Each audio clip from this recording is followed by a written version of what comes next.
Okay, so class 11th में क्या होता था, हर स्कूल अलग अलग टाइप के टीचर्स पढ़ाते हैं, अलग अलग टाइप का क्वेश्चन पेपर सेट करते हैं। सो वो एक सारे स्कूल्स के साथ एक इशू ये होता था कि एक साथ कंबाइनली स्टडी कर पाने में दिक्कत होती थी बच्चों को। ठीक है, लेकिन ट्वेल्थ का जो बोर्ड एग्जाम होता है उसमें एक प्री डिफाइंड स्ट्रक्चर फॉलो होता है। ट्वेल्थ में मैथ्स में दो बुक्स है, दो पार्ट्स में डिवाइडेड है। ठीक है, सिलेबस जो है वो बेस्ड है 11th पे। 11th के फंडामेंटल अप्लाई होते हैं, लेकिन अगर आप डायरेक्टली 11th में अगर आपने अच्छे से परफॉर्म नहीं किया, 12th में अच्छे से मेहनत करोगे तो डेफिनेटली आप अच्छा स्कोर कर पाओगे। ठीक है, तो आज से और पहले दिन से हमको अच्छे से मेहनत करनी है और लास्ट डे तक, लास्ट मोमेंट तक हमारी प्रैक्टिस कंटिन्यू रखनी पड़ेगी, क्योंकि बहुत वास्ट रहेगा। ये चीज तो इंपॉर्टेंट है। तो चलो यहाँ पर सबसे पहले हम देखते हैं, टॉपिक्स कौन कौन से। तो जो आपका जो बुक है उसमें जो पार्ट 1 है, पार्ट 1 बुक में फर्स्ट जो दो चैप्टर्स है, फर्स्ट चैप्टर है relation and function, second chapter है इनवर्स ट्रिग्नोमेट्रिक फंक्शन। तो क्लास 11th में रिलेशन एंड फंक्शन हमने पढ़ा हुआ था, उसी से रिलेटेड ये चीज है। एक स्टेप आगे और भी कुछ चीजें इसमें जो नई ऐड होती है, डोमेन और रेंज वाला कंसेप्ट तो याद रखना ही है, साथ ही साथ type of relation, type of function, ये एडिशनली हम इसमें पढ़ेंगे। ठीक है, और मेजरली इन दोनों से ही क्वेश्चंस ज्यादातर आते हैं। ठीक है, कंपोजिशन ऑफ ए फंक्शन, ये हमने 11th में थोड़ा सा देखा था कंपोजिट फंक्शन के बारे में। और उसके बाद नेक्स्ट टॉपिक आता है इनवर्टेबल फंक्शन या इनवर्स ऑफ ए फंक्शन। ये भी टॉपिक जो है पहले पूछा जाता था, लेकिन बीच बीच में जैसे जैसे सिलेबस चेंज करते गए सीबीएसई ने, तो कई टॉपिक्स रिमूव किए। जैसे कि बाइनरी ऑपरेशन, ये टॉपिक पिछले 1-2 सालों से रिमूव हो चुका है। इस बार कौन से टॉपिक आएंगे, कौन से टॉपिक डिलीटेड होंगे, सीबीएसई जो है वो इन्फॉर्म कर देगा, तो उसके अकॉर्डिंग हम अपने पोर्शन को कंटिन्यू करेंगे। फिलहाल ये फर्स्ट चैप्टर है रिलेशन एंड फंक्शन। अच्छा, सेकंड जो चैप्टर है वो है इनवर्स ट्रिग्नोमेट्रिक फंक्शन। तो क्लास 10th और 11th इसमें हमने 2 बार ट्रिग्नोमेट्री पढ़ी है, मतलब 10th से स्टार्ट हुआ था, 11th में ट्रिग्नोमेट्रिक फंक्शन पढ़ा। अब इस बार आ जाता है इनवर्स ट्रिग्नोमेट्रिक फंक्शन। ठीक है, छोटा सा चैप्टर है, ज्यादा टॉपिक्स है नहीं इसमें, लेकिन ये बहुत इंपॉर्टेंट है, बिकॉज इस चैप्टर पे बेस्ड बहुत सारे क्वेश्चंस बनते हैं आगे डिफरेंशिएशन में और इंटीग्रेशन में। ठीक है, फिर उसके बाद नेक्स्ट जो चैप्टर्स है, चैप्टर 3 एंड चैप्टर 4। चैप्टर 3 है मैट्राइसिस और चैप्टर 4 है डिटरमिनेंट। ये एक्चुअली नंबर्स के अरेंजमेंट पे बेस्ड है और उनके ऑपरेशंस पे बेस्ड है, ये दोनों टॉपिक्स। ठीक है, तो मैट्राइसिस सबसे पहले, यही चैप्टर एक्चुअली यूजुअली हर स्कूल और हर कोचिंग में यही चैप्टर सबसे पहले पढ़ा जाता है। मैट्राइसिस अलजेब्रा के अंदर आते हैं, और उसके बाद फिर पढ़ा जाता है डिटरमिनेंट्स, दोनों एक दूसरे से कनेक्टेड है। ठीक है, तो मैट्राइसिस और डिटरमिनेंट सबसे पहले ये दो चैप्टर यूजुअली पढ़ते हैं, और उसके बाद इनवर्स ट्रिग्नोमेट्रिक फंक्शन पढ़ते हैं। ठीक है, और चैप्टर 3-4, देन चैप्टर 2, और उसके बाद फिर आ जाता है यहां से कंटिन्यूटी एंड डिफरेंशिएबिलिटी। मतलब जो हमने क्लास 11th में लिमिट्स पढ़ा था, कंटिन्यूअस फंक्शन, उसका एक नेक्स्ट स्टेप होगा फंक्शन कंटिन्यूअस है कि नहीं, लिमिट्स के फंडामेंटल पे ही बेस्ड होता है। और डिफरेंशिएबिलिटी मतलब कोई भी फंक्शन डिफरेंशिएबल है या नहीं, ये डिटरमाइन करना इस चैप्टर के अंदर आएगा। फिर उसके बाद डिफरेंशिएशन कर पढ़ेंगे डिफरेंट फंक्शंस के। ये हमने क्लास 11th में भी थोड़ी बहुत प्रैक्टिस की है, लेकिन अब जो डिफरेंशियल के प्रॉब्लम्स रहेंगे, डेरिवेटिव्स के प्रॉब्लम रहेंगे, वो काफी टफ रहेंगे as compare to class 11th। और उसके बाद नेक्स्ट चैप्टर नंबर 6 आता है। Chapter number 6 application of derivative पे बेस्ड है। चैप्टर नंबर 6 में सबसे पहले तो इंट्रोडक्शन हो गया, rate of change of any quantity. हमने देखा है डेरिवेटिव जो है रेट ऑफ चेंज देता है with respect to some variable, तो उस पे बेस्ड एप्लीकेशन है। फिर उसके बाद increasing decreasing function, tangent and normal, तो ये डिफरेंट एप्लीकेशंस हैं डेरिवेटिव्स के। इसमें जो सबसे इंपॉर्टेंट एप्लीकेशन है वो है मैक्सिमा मिनिमा। डेफिनेटली इस टॉपिक से एक क्वेश्चन आता है। अगर 100 मार्क्स का हम पेपर कंसीडर कर रहे हैं, आपका कितने मार्क्स का होगा वो सीबीएसई रिवील करेगा कुछ समय बाद। अगर हम 100 मार्क्स का पेपर एक्सेप्ट कर रहे हैं, तो डेफिनेटली 6 मार्क्स का एक क्वेश्चन इस टॉपिक से हमेशा से आता हुआ है। ठीक है। और 6 मार्क्स का एक क्वेश्चन ये डिटर्मिनेंट वाले पार्ट से भी हमेशा आया हुआ है, ठीक है। तो ये दो टॉपिक्स जो है, एक्चुअली जितने भी सीबीएसई के क्वेश्चन पेपर है, अगर आप पिछले 10-15 सालों में उठा के देखोगे तो आपको टॉपिक पता चल जाएगा, ये टॉपिक से डेफिनेटली एक क्वेश्चन इतने मार्क का आएगा। तो वो चीजें हमको एनालिसिस में मिल जाती है। तो जैसे कि डेरिवेटिव 6 मार्क्स का एक क्वेश्चन आया हुआ है इस टॉपिक से, मैक्सिमम मिनिमम। फिर उसके नेक्स्ट चैप्टर है इंटीग्रल्स। अब यहां से आपका पार्ट 2 जो आपकी बुक है उसका पार्ट 2 स्टार्ट होता है। पार्ट 2 में सबसे पहले इंटीग्रल्स पे आते हैं। कैलकुलस के दो पोर्शन से, एक डिफरेंशिएशन दूसरा इंटीग्रेशन। तो इंटीग्रेशन उसका सेकेंड पार्ट है। तो यहां से स्टार्ट होता है integration, application of integration and differential equation. ये तीनों टॉपिक कैलकुलस के ऊपर ही बेस्ड है। सबसे पहले 3 टॉपिक्स हो जाएंगे आपके पार्ट 2 वाली बुक के। फिर उसके लास्ट के 4 चैप्टर्स में 2 है vector algebra and 3D, 3 dimensional geometry. जो 3D हमने क्लास 11th में पढ़ा था उसका कंसेप्ट थोड़ा बहुत यहाँ पर यूज होगा।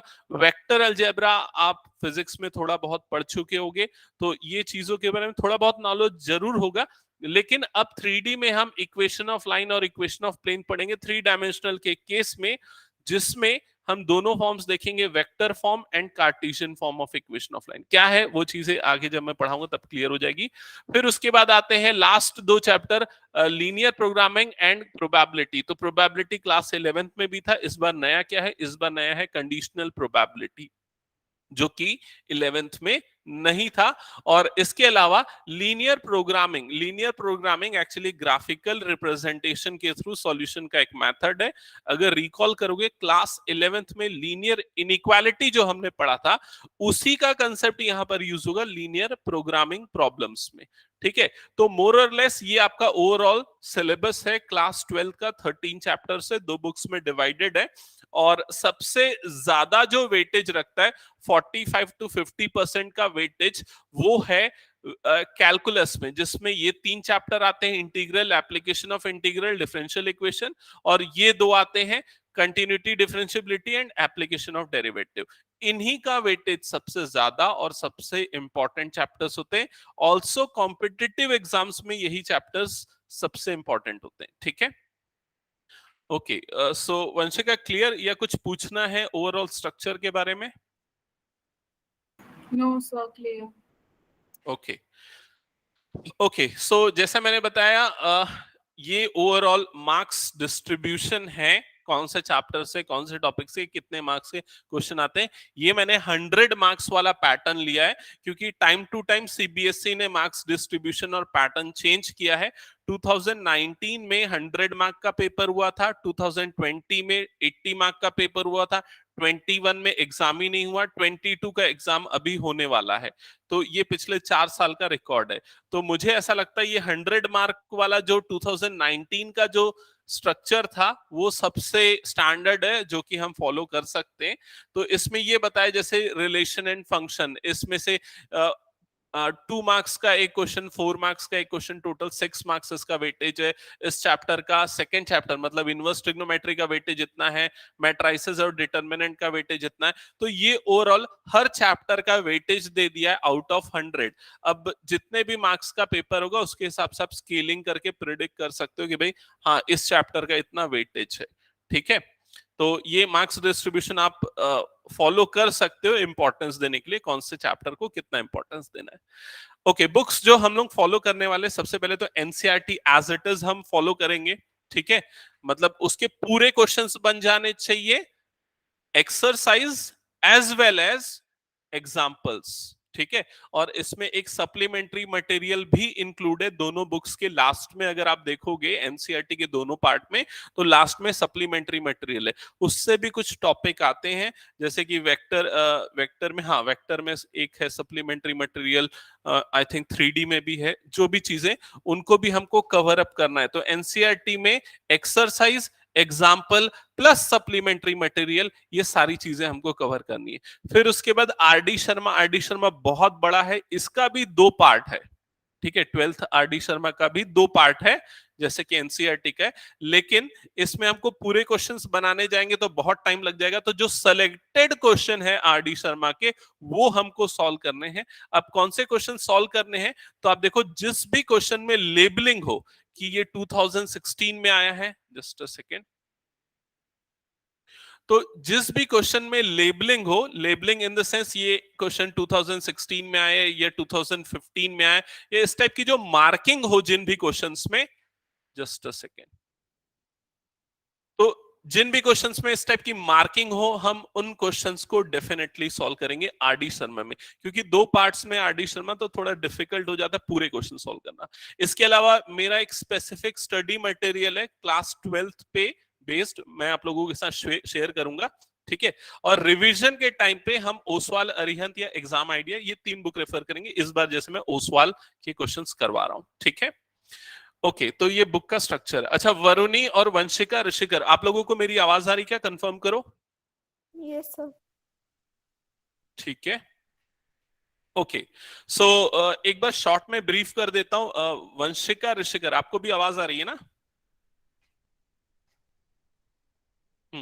जो बच्चे लेट से ज्वाइन किए, मैं एक बार बता दूं, रिकॉर्डिंग आप लोगों के साथ शेयर कर दूंगा, रिकॉर्ड हो रहा है सेशन, मैंने क्या पढ़ाया था, लेकिन फिर भी एक बार शॉर्ट में बता दूं।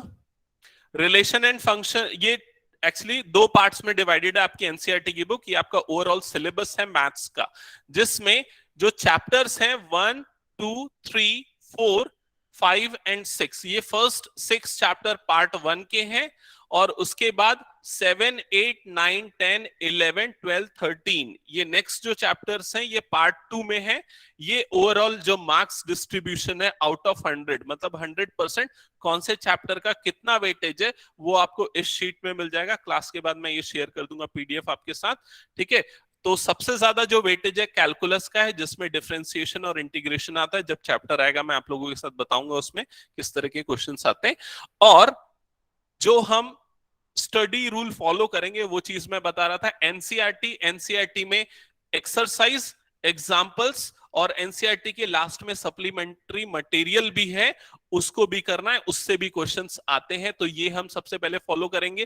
फिर उसके बाद आरडी शर्मा के लेबल्ड क्वेश्चन, जिसमें मार्किंग है कि 2016 में, 15 में या कभी भी आया हुआ है, ऐसे हर एक क्वेश्चन बनाने हैं। और उसके अलावा मैं जो स्टडी मटेरियल दूंगा, जो इन दोनों का एक मिक्सचर होगा, वो हमको सॉल्व करना है, जो हर क्लास के और हर चैप्टर के रनिंग टाइम पे या उसके एंड होने के बाद, ठीक है, दोनों समय पे मैं दूंगा, जिसको मैं होमवर्क मार्क कर दिया करूंगा। और रिवीजन के लिए हम ये वाले में से कोई सी एक बुक फॉलो करेंगे, अरिहंत, ओसवाल, एग्जाम आइडिया, ठीक है। टेंटेटिव मेरा जो टारगेट रहेगा सिलेबस कंप्लीशन के लिए, वो अक्टूबर एंड या maximum November first week. Time लगेगा क्योंकि हमको नंबर ऑफ क्वेश्चन ज्यादा से ज्यादा करने हैं, और हर तरह के क्वेश्चंस करने हैं आज तक जो एग्जाम में आए हुए हैं, ठीक है, और जो एनसीईआरटी में या बाकी हमारी रेफरेंस बुक्स में है, ठीक है। तो ये सारा स्ट्रक्चर और स्टडी मटेरियल हम फॉलो करने वाले हैं, ठीक है। ओके, तो चलो स्टार्ट करते हैं। अच्छा, मैंने ये भी बताया था, हमेशा हर क्लास में, 12th की हर मैथ्स की क्लास जब स्टार्ट होती है तो सबसे पहला चैप्टर 1 नहीं स्टार्ट होता है, चैप्टर नंबर 3 स्टार्ट होता है। आपके स्कूल में आज स्टार्ट किया क्या, बताओ तो? क्लासेस स्कूल में स्टार्ट हुई आज? क्या पढ़ा है आज स्कूल में? सर मैथ्स में आज कुछ नहीं पढ़ा। अच्छा, मैथ्स में आज कुछ नहीं करा है, ओके।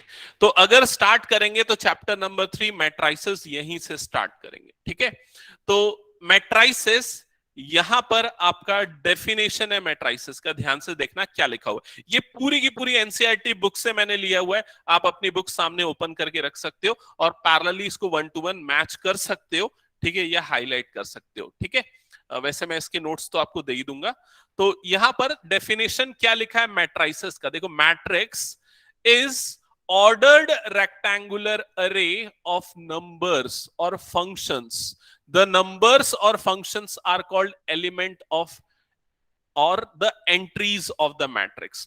तो मैट्रिक्स क्या है, एक शॉर्ट में अगर आपको बोलना है तो ये नंबर्स या फिर फंक्शंस का रेक्टेंगुलर अरेंजमेंट है, दैट्स इट। रेक्टेंगुलर फॉर्म में अगर नंबर्स और फंक्शन को अरेंज कर दो तो वो मैट्रिक्स कहलाएगा, ठीक है। अब वो जो नंबर्स हैं या वो जो फंक्शंस हैं, उनको हम मैट्रिक्स के एलिमेंट्स बोलते हैं या मैट्रिक्स की एंट्रीज बोलते हैं, ठीक है। यहां पर आपको जैसे दिख रहा है, ये देखो एक मैट्रिक्स ए दिख रहा है, रेक्टेंगुलर फॉर्म में अरेंज्ड है, तो ये एक मैट्रिक्स है। क्लियर? ये नंबर्स का, इसके एलिमेंट्स क्या नंबर्स है। ये दूसरा मैट्रिक्स भी हो गया, देखो रेक्टेंगुलर फॉर्म में नंबर्स का अरेंजमेंट है। ये तीसरा मैट्रिक्स हो गया, नंबर्स और फंक्शंस का रेक्टेंगुलर फॉर्म में अरेंजमेंट है, ठीक है।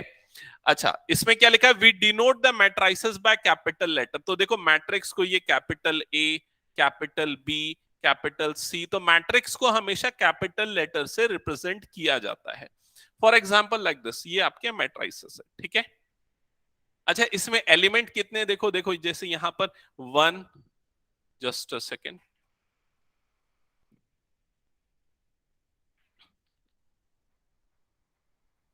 सेकेंड,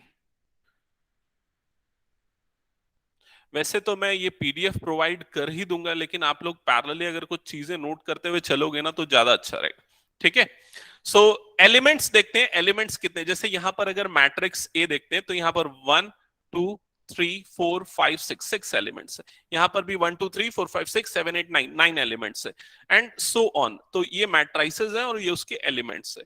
अब देखो इसमें क्या लिखा है, in the above examples horizontal line of the elements are said to constitute rows. तो ये जो आपको हॉरिजॉन्टल लाइंस दिख रही है, हॉरिजॉन्टल लाइन मतलब ये एक रो है एक्चुअली, ये एक रो है, ये एक रो है, समझ में आ रहा है, ये एक रो है। तो अगर हम मैट्रिक्स ए की बात करते हैं, इसमें कितने रोज है, बताओ कितने रोज है इसमें जल्दी। 3। करेक्ट, 3 रोज है। तो ये हो गई आपकी रो 1 फर्स्ट रो, ये हो गई आपकी रो 2 सेकेंड रो, और ये हो गई आपकी रो 3 थर्ड रो। समझ में आया? वैसे ही इसमें भी 3 रोज हैं, इसमें कितने रोज हैं, 2 रोज है, first row and second row. Clear? अब नेक्स्ट आते हैं हम कॉलम्स पे, ठीक है। नेक्स्ट आते हैं कॉलम्स पे। तो इस पे कितने कॉलम्स हैं, मैट्रिक्स ए में कितने कॉलम्स हैं, 1 एंड 2, 2 कॉलम्स है। मैट्रिक्स बी में कितने कॉलम्स है, 1 2 3, 3 कॉलम्स है। तो एक चीज क्लियर रखो, कॉलम्स क्या होते हैं और रोज क्या होते हैं, ये चीज आपको क्लियरली समझ में आनी चाहिए। Number of rose and number of columns of A matrix. Clear? तो यहां पर वही चीज हाईलाइट किया है, जो हॉरिजॉन्टल लाइन है वो नंबर ऑफ रोज या रोज को रिप्रेजेंट करेंगी, और जो वर्टिकल लाइंस हैं, वर्टिकल लाइंस दे कंस्टिट्यूट कॉलम्स, वो क्या कंस्टिट्यूट करेंगी, कॉलम्स कंस्टिट्यूट करेंगे, ठीक है। अब जैसे मैट्रिक्स ए में क्या बोल रहा है, 3 रोज है और 2 कॉलम्स है, 3 रोज 1 2 3, 3 रोज एंड 1 2 2 कॉलम्स। मैट्रिक्स बी में 3 रोज एंड 3 कॉलम्स, मैट्रिक्स सी में 2 रोज एंड 3 कॉलम्स। तो ये चीज आपको क्लियरली दिख रही है, समझ में आ गया। तो इस पूरे डिस्प्ले का, पीपीटी का कंक्लूजन क्या है, मैट्रिक्स बेसिकली नंबर्स या फंक्शन का रेक्टेंगुलर अरेंजमेंट है। उस नंबर या फंक्शन को हम एलिमेंट ऑफ मैट्रिक्स बोलते हैं। मैट्रिक्स को कैपिटल लेटर में रिप्रेजेंट किया जाता है, और मैट्रिक्स में जो हॉरिजॉन्टल लाइन है वो रोज बताती है, और जो वर्टिकल लाइंस है वो कॉलम्स बताती है। क्लियर? ये नेक्स्ट पेज पे चले, कंफर्म करो। Yes sir. Okay yes sir. Okay, अब आते हैं सबसे इंपॉर्टेंट चीज पे, वो है order of A matrix. Matrix का ऑर्डर क्या होता है?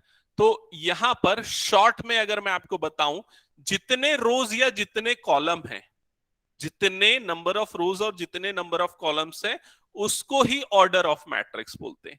जैसे कि प्रीवियस स्लाइड में देखना, मैट्रिक्स ए, ये मैट्रिक्स ए देखो, प्रीवियस स्लाइड यहां पर मैट्रिक्स ए, इसमें कितने रोज थे, 1 2 3, 3 रोज थे, और कितने कॉलम्स थे, 1 एंड 2, 2 कॉलम्स थे।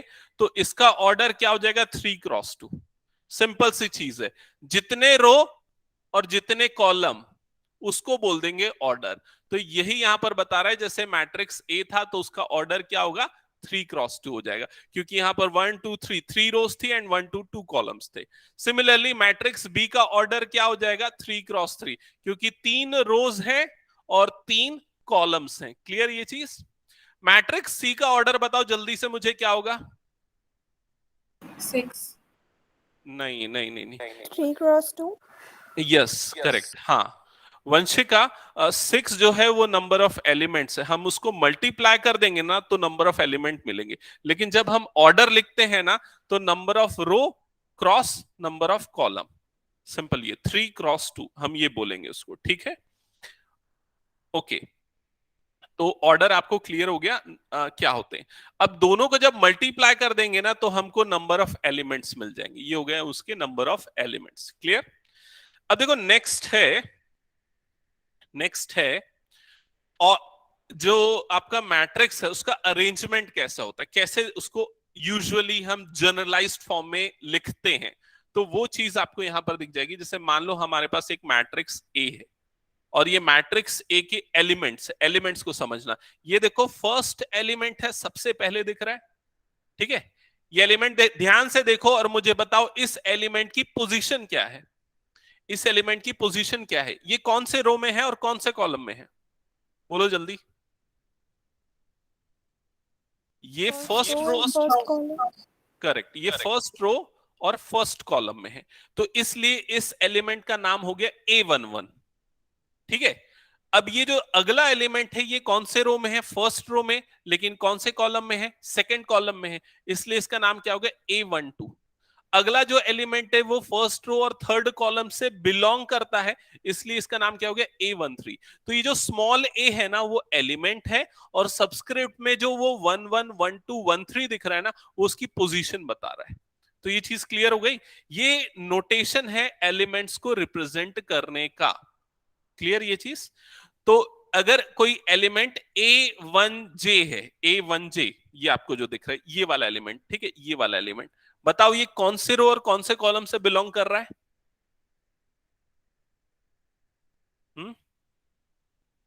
First row and J column. Correct, ये फर्स्ट रो और जेथ कॉलम से बिलोंग कर रहा है। सिमिलरली अगर ये वाला एलिमेंट है आपका लास्ट एलिमेंट इस रो का, तो इस एलिमेंट की पोजीशन क्या है, ये फर्स्ट रो और कौन से कॉलम से बिलोंग कर रहा है, nth कॉलम से बिलोंग कर रहा है, क्लियर। तो आप किसी भी एलिमेंट के इस जनरल रिप्रेजेंटेशन से उसकी पोजीशन आइडेंटिफाई कर सकते हो। मान लो अगर आपका एलिमेंट ये है A5 7, तो ये एलिमेंट कौन से रो और कौन से कॉलम में है, बोलो। Fifth row and seventh column. Correct, fifth row and seventh column. तो ये रिप्रेजेंटेशन है एलिमेंट्स का, ठीक है। अब देखो यहां पर इस वाले एलिमेंट के बारे में मुझे बताओ, ये वाला एलिमेंट, ये एलिमेंट कौन से रो और कौन से कॉलम में है, mth row and nth column, clear. ये लास्ट एलिमेंट है इस पूरे मैट्रिक्स का। तो जो पूरे मैट्रिक्स का जो लास्ट एलिमेंट होता है एक्चुअली वो उसकी जो पोजीशन होती है उससे हमको ऑर्डर मिल जाता है। मतलब देखो इसमें फर्स्ट रो थी, ये first row, second row, third row, ऐसा करते हुए कितनी रोज आ गई, m नंबर ऑफ रोज आ गई। First column, second column, third column, ऐसा करते हुए कितने कॉलम्स हो गए, n नंबर ऑफ कॉलम्स हो गए। तो ये वाला जो एलिमेंट होगा उसका उसका जो पोजीशन होगा m क्रॉस mn, और वही जो होगा ऑर्डर हो जाएगा, समझ में, m क्रॉस n, ये क्या हो जाएगा आपका ऑर्डर ऑफ मैट्रिक्स। तो ये सिंपल सी चीज है, ठीक है। तो यहां से एक और इंपॉर्टेंट क्राइटेरिया हमको पता चला कि जो m है वो नंबर ऑफ रोज को रिप्रेजेंट करता है, और जो n है वो नंबर ऑफ कॉलम्स को रिप्रेजेंट करता है किसी भी मैट्रिक्स में, ठीक है। तो अगर कंक्लूजन लिखना है तो जनरली हम ये लिख सकते हैं aij का मतलब है ith row and jth column का एलिमेंट, और m जो है वो क्या बताता है, नंबर ऑफ रोज को बताता है, और n क्या बताता है, नंबर ऑफ कॉलम्स को बताता है, ठीक है। ये तीन इंपॉर्टेंट कंक्लूजन्स है। आपको यहाँ पर हालांकि बुक का ही जो स्क्रीनशॉट है उसमें लिखा हुआ दिख जाएगा जो चीजें अभी मैं आपको बता रहा था। जैसे कि यहां पर देखो ये चीज दिख रहा है, i की वैल्यू 1 से लेके m तक होगी, j की वैल्यू 1 से लेके n तक होगी। i और j दोनों कैपिटल n से बिलोंग करते हैं, मतलब नेचुरल नंबर हैं ये दोनों, ठीक है। यहां पर देख सकते हो 1 2 3 ऐसा करते हुए m तक गया, और j का वैल्यू 1 2 3 ऐसा करते हुए n तक गया, ठीक है। अब उसके बाद बाकी डिटेल्स भी गिवन है, i1 i2 i3 i4, ये सब जो है ith रो और डिफरेंट कॉलम्स के एलिमेंट है, ठीक है। खैर ये सारी चीजें आप देख लोगे तो समझ जाओगे, ज्यादा उसमें कुछ इंपॉर्टेंट है नहीं। एक जो सबसे इंपॉर्टेंट चीज वो यहाँ पर है, वो ये है, देखो इसको देखो, यहाँ ध्यान देना, इसको देखना, ये जो आपको दिख रहा है ना, ये कॉम्पैक्ट फॉर्म रिप्रेजेंटेशन है मैट्रिक्स का। ये ओवरऑल रिप्रेजेंटेशन है, मैट्रिक्स को एक्चुअली इस तरह से रिप्रेजेंट करते हैं, लेकिन ये जो है ना कॉम्पैक्ट फॉर्म रिप्रेजेंटेशन है।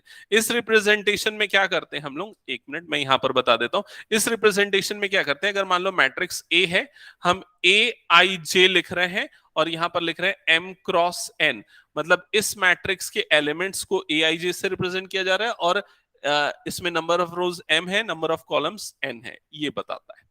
ठीक है, तो ये चीज आई होप आपको क्लियर हो गई होगी। नेक्स्ट पेज पे चले आप, यस कंफर्म करना। Yes. Yes.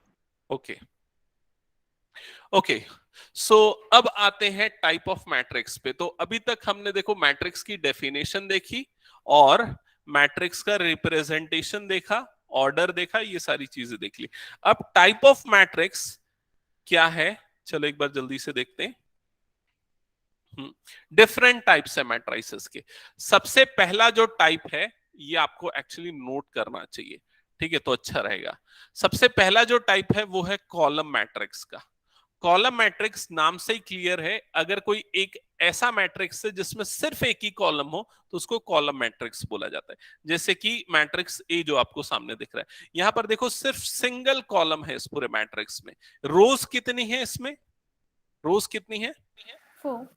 करेक्ट, 4 रोज है, first second third and fourth, तो 4 रोज है। तो इस तरह के मैट्रिक्स को जिसमें रोज कितनी भी हो लेकिन कॉलम सिंगल हो, कॉलम मैट्रिक्स बोला जाता है। अब इसका ऑर्डर क्या है इस मैट्रिक्स का, तो 1 2 3 4, 4 रोज है, एक कॉलम है, तो ऑर्डर क्या हो जाएगा, 4 क्रॉस 1 हो जाएगा। क्लियर ये चीज। अच्छा, अब यहां पर ये बोल रहा है जनरली जो आपका कॉलम मैट्रिक्स होगा उसका ऑर्डर इस फॉर्म में होगा, m क्रॉस 1 के फॉर्म में होगा। ये दिख रहा है ना, ऐसा तो नहीं कि छोटा हो गया ज्यादा फॉन्ट, m क्रॉस 1 के फॉर्म में होगा। यहां पर m क्या होगा आपका नंबर ऑफ रोज, 1 क्या होगा नंबर ऑफ कॉलम। क्लियर ये चीज, कंफर्म करो एक बार, हो गया तो आगे बढ़ते हैं फिर हम। Yes. ओके, तो ये था कॉलम मैट्रिक्स। अब आते हैं नेक्स्ट,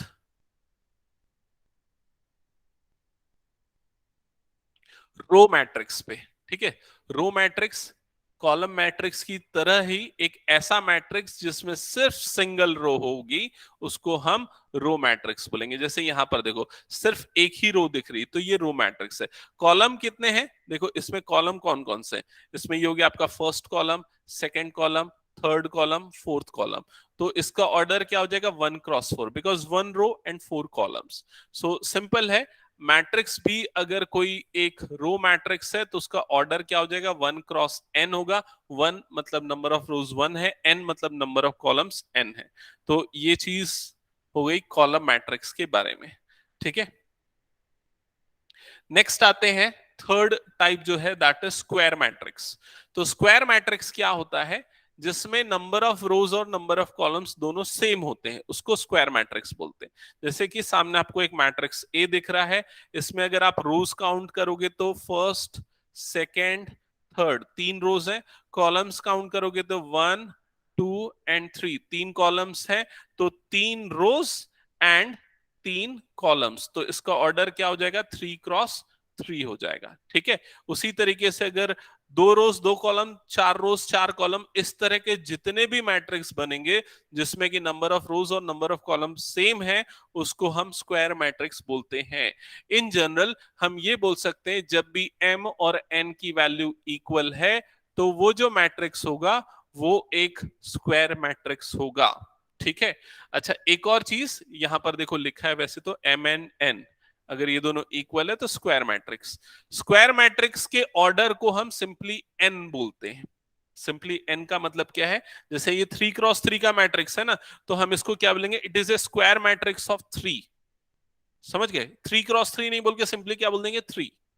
अगर 2 क्रॉस 2 का स्क्वायर मैट्रिक्स है तो हम बोलेंगे square matrix of order 2। That's it. Clear ये चीज, कंफर्म करो सो दैट आगे मूव करूं मैं। Yes, sir. Yes. ओके। अगला जो टाइप है डायगोनल मैट्रिक्स। अब स्क्वायर मैट्रिक्स के अलग अलग स्पेशल केसेस को अलग अलग नाम दे दिए गए। ये सब स्क्वायर मैट्रिक्स के ही टाइप है। जैसे कि डायगोनल मैट्रिक्स, ये एक टाइप का स्क्वायर मैट्रिक्स होता है, ठीक है, जब लीडिंग डायगोनल को छोड़ के बाकी सारे एलिमेंट जीरो होते हैं। अब लीडिंग डायगोनल क्या होता है, ये क्वेश्चन आएगा। तो जो पहले एलिमेंट और लास्ट एलिमेंट को ज्वाइन करने वाला जो डायगोनल बनता है उसको बोलते हैं लीडिंग डायगोनल। तो ये है आपका लीडिंग डायगोनल, ठीक है। यहां पर तो लीडिंग डायगोनल के एलिमेंट देखो, ये हो गए उसके एलिमेंट, और इनको छोड़ के बाकी सारे एलिमेंट क्या है, जीरो। तो इस मैट्रिक्स को हम क्या बोलेंगे, डायगोनल मैट्रिक्स बोलेंगे। क्लियर ये चीज। तो डायगोनल मैट्रिक्स क्या है, एक ऐसा मैट्रिक्स जिसमें लीडिंग डायगोनल को छोड़ के बाकी सारे एलिमेंट जीरो होंगे, वो डायगोनल मैट्रिक्स होगा। अब ये चीज एकदम क्लियर है कि डायगोनल मैट्रिक्स हमेशा क्या होगा, एक स्क्वायर मैट्रिक्स होगा, ठीक है। अच्छा, इसमें इंपॉर्टेंट चीज क्या है, अच्छा ये जो अभी डायगोनल मैट्रिक्स आपको दिख रहा है, ये 3x3 का है या ऑर्डर 3 का है, ये भी बोल सकते हैं, ठीक है। ये जो आपको डायगोनल मैट्रिक्स दिख रहा है, ये ऑर्डर 2 का डायगोनल मैट्रिक्स है। देखो लीडिंग डायगोनल को छोड़ के बाकी सारे एलिमेंट क्या है, जीरो। ये 1x1 का है, 1x1, सिर्फ एक ही एलिमेंट और कुछ भी नहीं है, ठीक है। तो ये सारे डिफरेंट एग्जाम्पल दे दिए, ऑर्डर 1, ऑर्डर 2, ऑर्डर 3 के, ये डायगोनल मैट्रिक्स हो गए।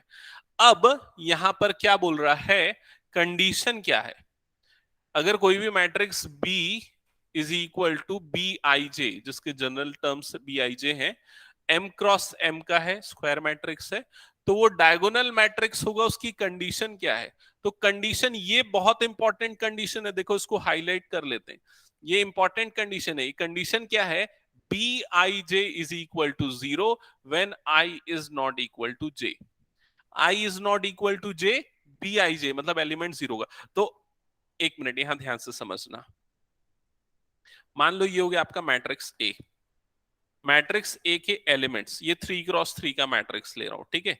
इसके elements, first element A11, second element क्या होगा A12, 12 क्यों, क्योंकि फर्स्ट रो और सेकेंड कॉलम। थर्ड एलिमेंट क्या होगा A13, फोर्थ एलिमेंट, फिर उसके सेकेंड रो के एलिमेंट क्या क्या होंगे, बोलो एक बार बताओ मुझे, ये वाले एलिमेंट क्या क्या होंगे, बोलो। A21, एक बार फिर से बोलना वरुणी। A21, 321, A21, अच्छा A21, हाँ हाँ हाँ करेक्ट, A21, ठीक है। ये क्या होगा, A22, करेक्ट, ये A23, correct. Similarly 31, A31, A32, A33. Correct, good. तो ये हो जाएंगे उस मैट्रिक्स के एलिमेंट।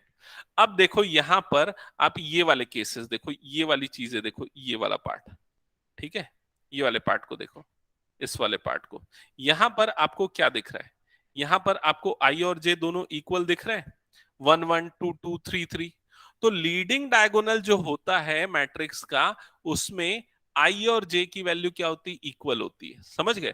और नॉन लीडिंग डायगोनल मतलब नॉन डायगोनल एलिमेंट, ये नॉन डायगोनल एलिमेंट है, ये वाला ये वाला ये वाला ये वाला ये वाला ये वाला, ये सब में आई और जे की वैल्यू अलग होती है, ठीक है। तो यही बता रहा है, जब आई और जे अनइक्वल है, देखो आई और जे अनइक्वल है ना, 2 1 3 1 1 3, तो उस केस में एलिमेंट की वैल्यू क्या हो जाएगी, जीरो हो जाएगी। दैट्स इट, बस यही बता रहा है इसमें। क्या ये चीज क्लियर हो गई आप सभी को, एक बार कंफर्म करो। Yes, ma'am. Yes, sir. Okay तो ये था डायगोनल मैट्रिक्स। अभी तक हमने कौन कौन से टाइप देख लिए मैट्रिक्स के, पहले दो थे कॉलम मैट्रिक्स और उसके बाद था रो मैट्रिक्स, फिर उसके बाद आया स्क्वायर मैट्रिक्स, फिर उसके बाद आया डायगोनल मैट्रिक्स, ठीक है। अब हम आते हैं स्केलर मैट्रिक्स पे।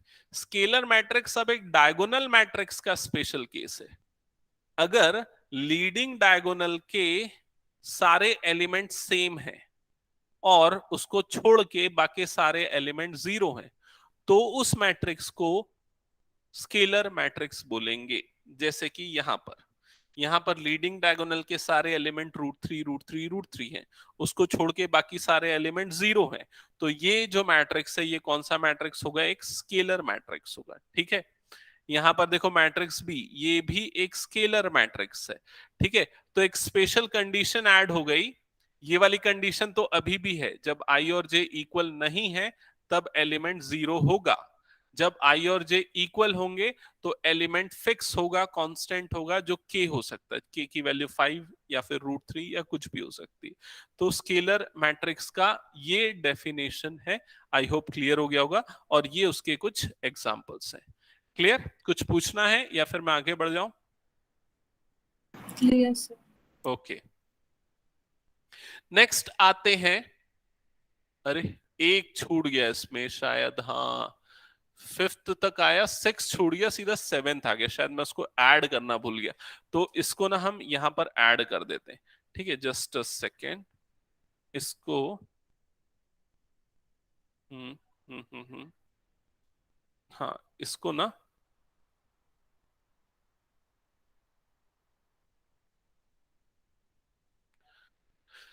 यहां पर ऐड कर देते हैं। ठीक है, तो इस चीज को लिख रहा हूं मैं, ध्यान देना। अब आएगा 6th पॉइंट। 6th है आइडेंटिटी मैट्रिक्स, सबसे इंपॉर्टेंट मैट्रिक्स छूट गया, identity matrix. Identity matrix, identity matrix actually scalar matrix का ही एक स्पेशल केस है। मैं उसकी कंडीशन लिख रहा हूं, समझना तुम लोग। कंडीशन ये है कि अगर अगर ए आई जे is equal to 0 when I is not equal to j, and aij is equal to 1 when I is equal to j, then the matrix is called identity matrix. अब मैं एक 3x3 का आइडेंटिटी मैट्रिक्स क्रिएट करता हूं। Suppose ये हो गया हमारा मैट्रिक्स A11 A12 A13 21 22 23 31 32 33, ये हो गया हमारा एक मैट्रिक्स ए। अब देखो यहां पर फर्स्ट केस में देखते हैं, यहां पर A11 मतलब I is equal to j, तो I is equal to j मतलब मैट्रिक्स का एलिमेंट क्या हो जाएगा, 1 हो जाएगा। नेक्स्ट केस में देखते हैं A12 मतलब I is not equal to j, तो मैट्रिक्स का एलिमेंट क्या हो जाएगा, 0। यहां पर भी मैट्रिक्स का एलिमेंट क्या हो जाएगा, 0। तो ये बन गई फर्स्ट रो। सेकेंड रो में 21 again I is not equal to j मतलब element 0। 22 again I is equal to j, तो एलिमेंट क्या हो जाएगा, 1। फिर ये क्या हो जाएगा, 0। फिर 31 0 0 और ये लास्ट में क्या आ जाएगा, 1। तो ये है आइडेंटिटी मैट्रिक्स। ये एक स्केलर मैट्रिक्स है जिसमें लीडिंग डायगोनल के सारे एलिमेंट क्या होंगे, 1 होंगे। तो एक ऐसा स्केलर मैट्रिक्स जिसमें लीडिंग डायगोनल 1 होता है उसको आइडेंटिटी मैट्रिक्स बोला जाता है। आइडेंटिटी मैट्रिक्स बहुत इंपॉर्टेंट है, इसलिए इसको रिप्रेजेंट करने के लिए एक स्पेशल नोटेशन यूज किया गया है, वो है कैपिटल आई। जब भी आपको मैट्रिक्स अलजेब्रा में कैपिटल आई दिखेगा तो आप समझ जाओगे कि वो आइडेंटिटी मैट्रिक्स को रिप्रेजेंट कर रहा है। ठीक है, और उसके सबस्क्रिप्ट में ऑर्डर भी लिखना पड़ता है। जैसे कि ये 3x3 का है तो I3 का मतलब क्या हो गया, 3x3 का आइडेंटिटी मैट्रिक्स। उसी तरीके से अगर I2 लिखा हुआ है तो आप उसको क्या समझोगे कि 2x2 का ये क्या है, एक आइडेंटिटी मैट्रिक्स है।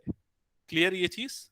तो ये जो चीजें हैं आइडेंटिटी मैट्रिक्स, ये भी बहुत इंपॉर्टेंट है। इन जनरल अगर हम IN लिखते हैं तो इसका मतलब क्या होता है, इसका मतलब होता है identity matrix of order n। Identity matrix of order n। ठीक है, क्लियर? एक बार कंफर्म करो, आइडेंटिटी मैट्रिक्स क्लियर है क्या? Yes sir.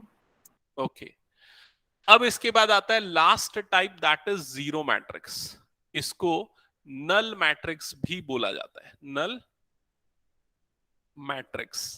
ठीक है, अब जो नल मैट्रिक्स है, अच्छा इसका भी रिप्रेजेंटेशन है कैपिटल ओ। कैपिटल ओ जो है ना, जैसे आइडेंटिटी मैट्रिक्स को कैपिटल आई से रिप्रेजेंट करते हैं, नल या जीरो मैट्रिक्स को कैपिटल ओ से रिप्रेजेंट करते हैं। अब ऐसा मैट्रिक्स जिसके सारे एलिमेंट जीरो हो, वो सारे के सारे नल मैट्रिक्स होंगे या फिर जीरो मैट्रिक्स होंगे। क्लियर ये चीज? तो बहुत सिंपल सा मीनिंग है, सारे एलिमेंट जीरो तो नल मैट्रिक्स, अगर कोई भी एक एलिमेंट नॉन जीरो है तो वो जीरो मैट्रिक्स नहीं है। क्लियर? तो ये टोटल 7 टाइप्स हैं, और भी टाइप्स हैं मतलब मैट्राइसेस के, आर डी शर्मा में दिख जाएंगे, लेकिन वो उतने ज्यादा इंपॉर्टेंट नहीं है। अपर ट्रायंगुलर, लोअर ट्रायंगुलर और डिफरेंट टाइप्स ऑफ मैट्राइसेस हैं। बट ये जो 7 मैट्राइसेस मैंने लिए एनसीईआरटी की बुक से लिया है, जो कि आपके लिए यूजफुल है। ठीक है, इन पे बेस्ड क्वेश्चन आ सकते हैं। ठीक है, अब देखो यहां पर मैं कुछ क्वेश्चंस आप लोगों से पूछता हूं, बताना। ठीक है, क्वेश्चन है फर्स्ट मेरा, सबसे फर्स्ट क्वेश्चन है डायगोनल मैट्रिक्स। क्या होता है डायगोनल मैट्रिक्स? जल्दी बोलो, क्या समझ में है? जो भी समझ में है बोलो, क्या होता है डायगोनल मैट्रिक्स?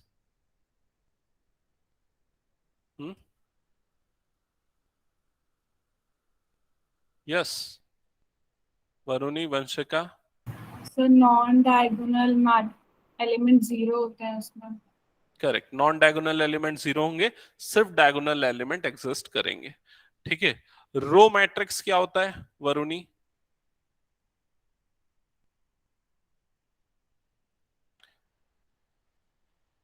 सर जिसमें सिंगल रो रहता है। जिसमें सिंगल रो होता है। सिंगल रो होता है। ठीक है, अच्छा अब मेरा नेक्स्ट क्वेश्चन ये है, ये जो मैंने 4 मैट्राइसेस लिखे ना, इसमें ये बताओ कि कौन कौन से मैट्रिक्स स्क्वायर मैट्रिक्स होते हैं?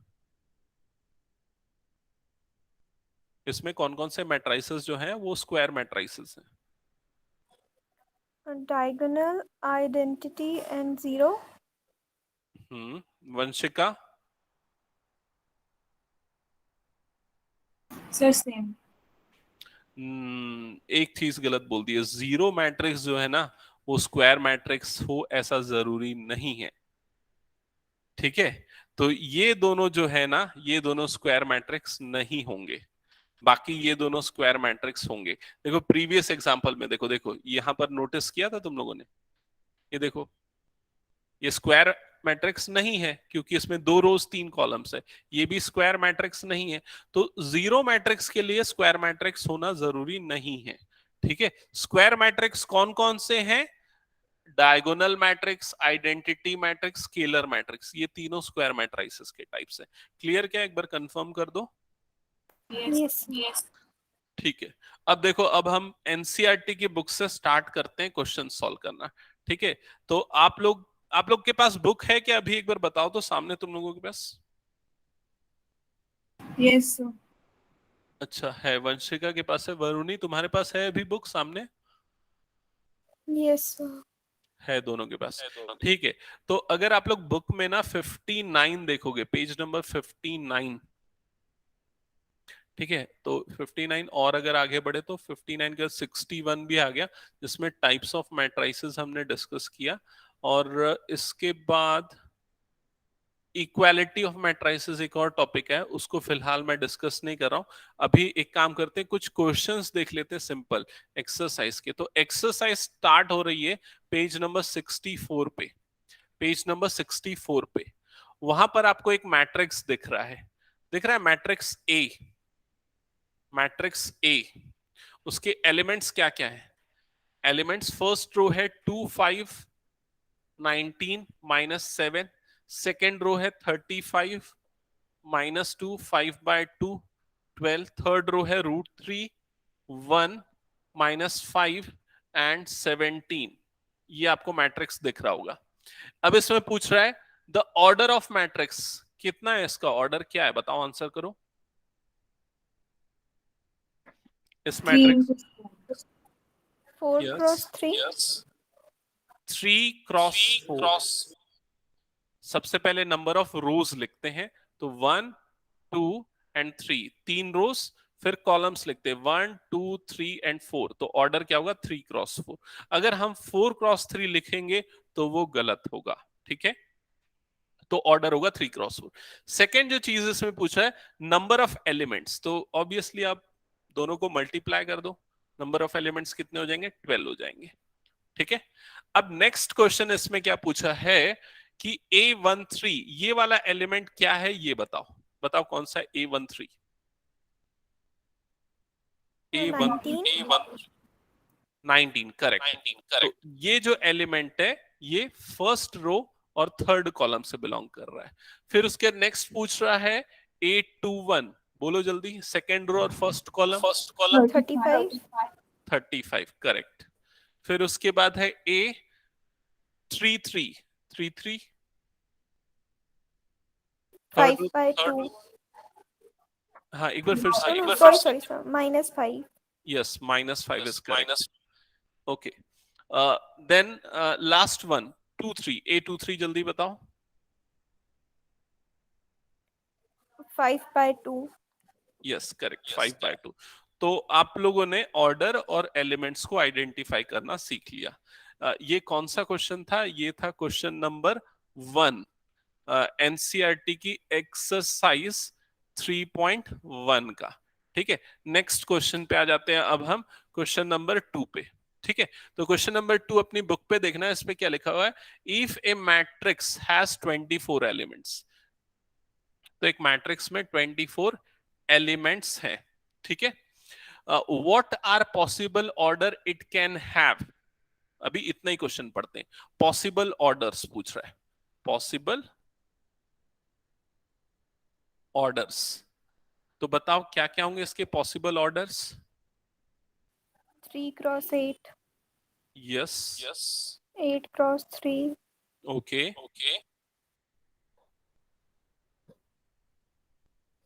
देखो सिंपल है, जितने भी इस नंबर के फैक्टर होंगे उतने ऑर्डर्स होंगे, ठीक है। तो इसके फैक्टर कौन कौन से हो सकते हैं, 24 के फैक्टर। सबसे पहला और सिंपल फैक्टर क्या हो सकता है, 1 क्रॉस 24 या फिर 24 क्रॉस 1, समझ गए।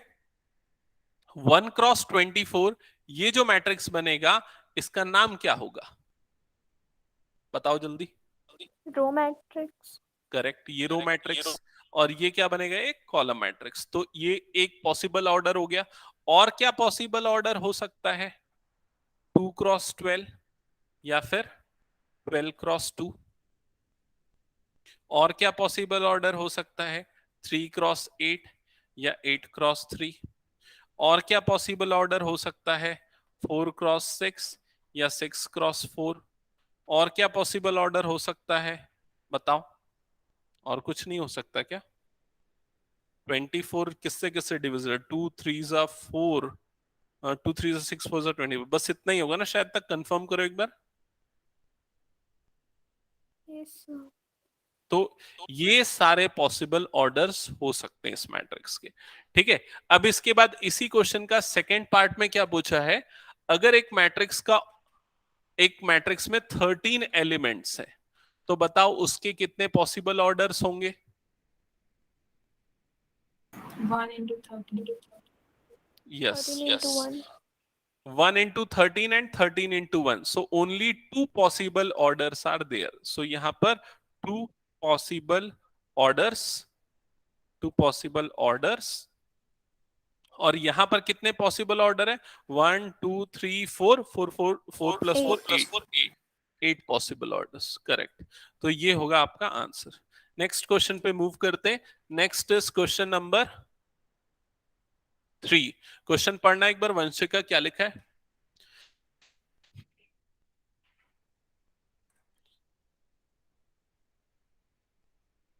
हाँ वंशिका एक बार क्वेश्चन पढ़ो तो। It's the third question. हाँ थर्ड।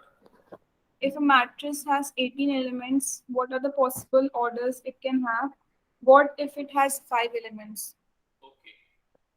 ओके, तो 13 वाले केस में बताओ क्या होगा आपका आंसर।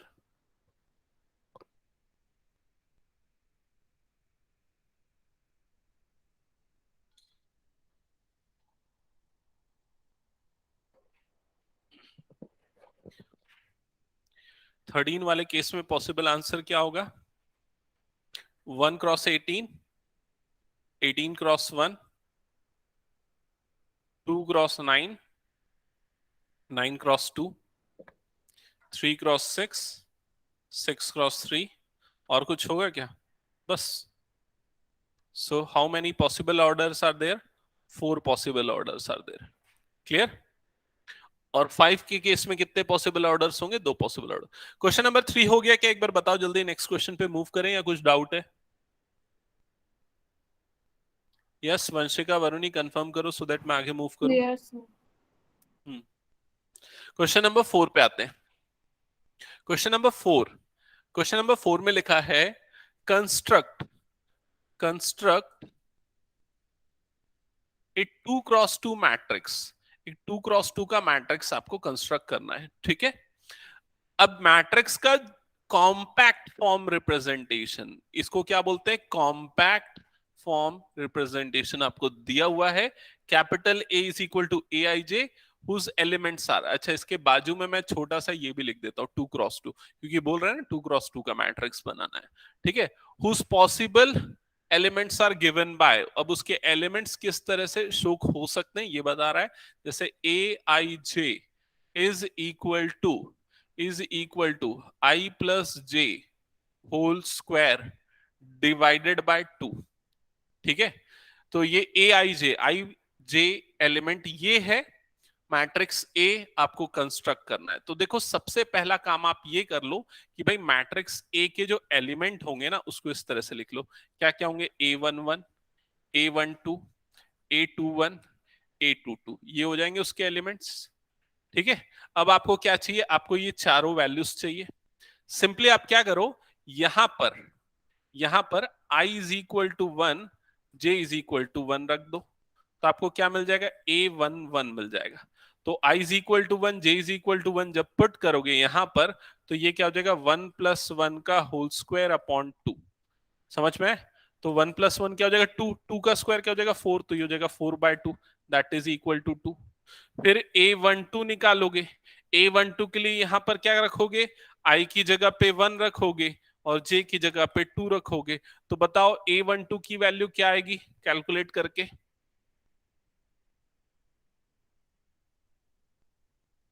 समझ में आ रहा है ना? समझ में आ रहा है ना? हाँ, ठीक है. 9/2 करेक्ट. फिर क्या निकालेंगे? ये दो चीजें निकल गई, ये निकल गया, ये निकल गया. अब निकालना है A21. तो अब यहां पर क्या करोगे? I is equal to 2, J is equal to 1. तो बताओ A21 की वैल्यू क्या आएगी? 9/2. सेम 9/2. ओके. फिर उसके बाद A22 निकालोगे. तो I is equal to 2, J is equal to 2. बताओ A22 क्या आएगा? 8. 2 + 2 4, 4 स्क्वायर 16, 8 करेक्ट. 8 आ जाएगा. तो अब ये जो चारों चीजें आपको मिली, ये 3 और ये 4, इन सबको यहां पर पुट कर देते. तो जब इसमें पुट करोगे तो आपका मैट्रिक्स A है वो क्या बन जाएगा? उसके एलिमेंट्स क्या हो जाएंगे? A11 की जगह पे आ जाएगा 2, 21 की जगह, अच्छा 21 नहीं, 12 की जगह पे आ जाएगा 9/2, 21 की जगह पे भी आएगा 9/2 और इसकी जगह पे आ जाएगा 8. तो ये हो जाएगा आपका फाइनल आंसर. समझ गए? एक बार कंफर्म करो. Yes. Okay. So next question पे अब मूव करते हैं. अच्छा, इसी का सेकेंड पार्ट भी बन जाएगा ना? सेकेंड पार्ट में i j is equal to I upon J दिया हुआ है. 2 क्रॉस 2 का मैट्रिक्स बनाना है. जल्दी से बताओ एलिमेंट क्या क्या आएंगे, जल्दी फटाक से. क्या क्या आएगा यहां पर?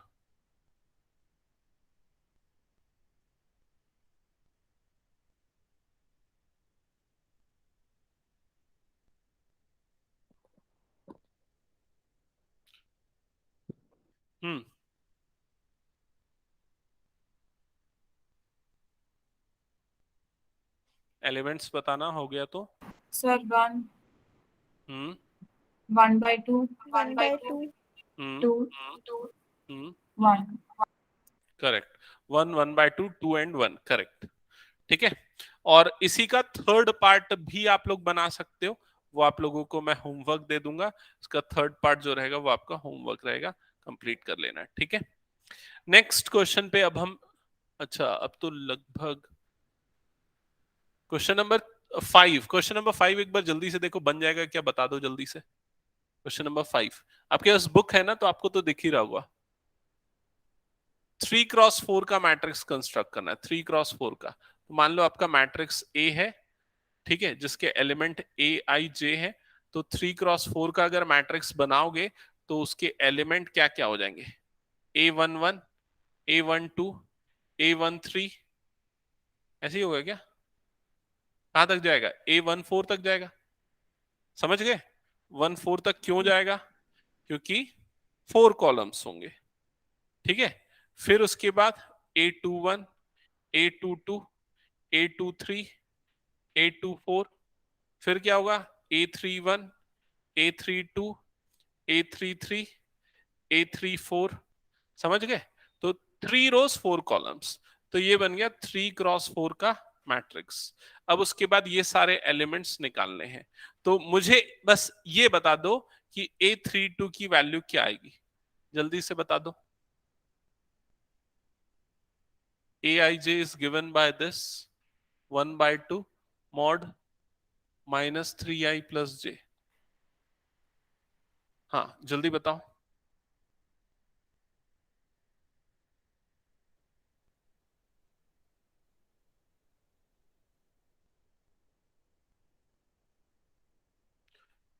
कंफ्यूजन क्लियर नहीं हुआ तो बोलो, और अगर आगे आंसर तो बताओ। So 1 minute. हाँ ठीक है।